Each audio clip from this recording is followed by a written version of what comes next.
السلام عليكم ورحمة الله وبركاته. بسم الله الرحمن الرحيم. الحمد لله رب العالمين. نحمده ونسبحه ونقدسه على آلائه ونعمائه، ونشهد أن لا إله إلا الله وحده لا شريك له، إلها واحدا أحدا فردا صمدا قيوما. ونشهد أن سيدنا محمدا عبده ورسوله أرسله بالهدى ودين الحق ليظهره على الدين كله. اللهم صل وسلم وبارك وترحم على محمد وآل محمد كأفضل ما صليت وسلمت وباركت وترحمت على إبراهيم وآل إبراهيم في العالمين إنك حميد مجيد. وصل اللهم وسلم على جميع الأنبياء والمرسلين والأوصياء والصديقين وعترة نبيك الطيبين الطاهرين وأصحابه المنتجبين ومن تبعهم بإحسان وإيمان إلى يوم الدين. عباد الله، أوصيكم وأوصي نفسي بتقوى الله ولزوم أمره. أعوذ بالله من الشيطان الرجيم. بسم الله الرحمن الرحيم. رب أوزعني أن أشكر نعمتك التي أنعمت علي وعلى والدي وأن أعمل صالحا ترضاه وأدخلني برحمتك في عبادك الصالحين. We are honored to be joined today by Pastor Sarah Halverson Kono. She's an old friend of our community. She's a pastor at Fairview Community Church in Costa Mesa, and also she's the co-president of the Interfaith Council in Newport Beach, Costa Mesa and Irvine. She's joining us. She brought the flowers. Where are the flowers? Beautiful, fresh flowers. She's a mother of two wonderful children and very active. Yeah, they have a lot of energy. And she always stands with us. I had the honor of knowing her since 9/11, 2001. And she came here to make a statement, to say that we are all together, standing together in this tragedy that we face, and we faced in New Zealand, in this massacre that took the lives of over 50 innocent men and young ones from the Muslim community there. We stand together in solidarity to declare with the loudest voice that we are against hate, we are against racism, we are against prejudice, we are against those who carry the weapon to murder others simply because they don't share the color with them. They don't share the culture with them. So thank you, Sarah. Thank you for being with us always. God bless you. And please convey our regards and our thanks to your community, your beautiful Christian church members. I mentioned last week that the ways of making our communities and our families, specifically our families, prosperous, thriving, and also safe. Many people ask, how can I protect my children? How can I save my children moral condition, moral status? What do we do? I mentioned two elements last week, and I will add another two elements this week, God willing. The two things that I mentioned last week is that we have to foster friendship with our children. Our children are not just sons and daughters. They are our friends, our true friends, real friends, not artificial friends. Therefore, we should have transparency with our children, openness. They should have the guts to come forward and open up to us and share their sentiments, their problems, their challenges, their sufferings, their happiness with us before they go to someone else, an outsider. They should be able to come to their mothers and fathers. So, yes, we have to maintain respect and dignity Definitely, children have to respect their parents.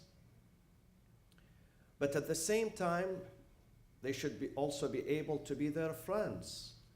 They can sit with them, talk to them, share whatever they go through with their parents. So this is number one. Number two, that maintains a good and healthy family is to induce our children with self-confidence. Many of the young generation nowadays, when they live in a materialistic society, the first casualty of that materialistic society is to lose self-confidence, is to lose self-worth and self-esteem, because they're going to measure everything with materialism. Every success they see, they measure it with materialism. So if there is some strives in the field of materialism, then they consider themselves to be successful.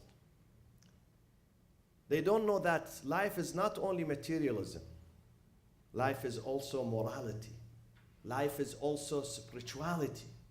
Life is also when you help someone, when you guide someone, when you smile to someone, when you try to salvage someone who's confused, when you bring happiness to a heart which is mourning, a heart which is suffering. This is also part of success in this life. So we have to induce them with self-confidence all the time, encouragement, empowerment. Don't put your children down. Even if they make a mistake, don't put them down. Don't be harsh with them.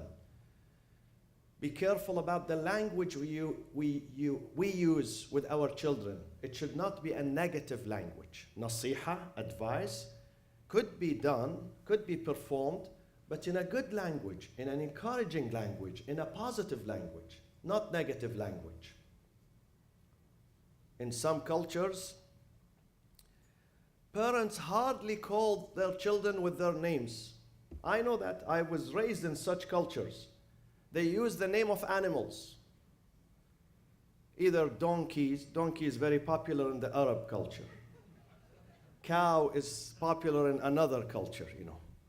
They don't call them by their names. This is not good. This is not good. This destroys anything left of their spirit. It will destroy their spirit. This is discouragement. This is demeaning. We should always encourage our children. We are the builders of their characters. We are the builders and the designers of their personalities. So that was number two. Number three is that we, the parents, fathers and the mothers, we have to be role models, find examples for our children. I would not allow a teacher or a coach to be the role model for my son and my daughter. My job is not to be just a breadwinner, just to bring food. I have to bring morality, ethics into my family, into my culture, into my home too. I have to teach them the manners. Today, when you find some of the children are well-mannered and you investigate about that, you find that he has a good mother. The mother raised him very well because he uses healthy language, safe language, not full language because of his mother. On the other hand, when there is a full language with someone, again, when you investigate, you find he learned that from his father, his mother, his older brother at home, his cousin. We have to be role model, to encourage our children,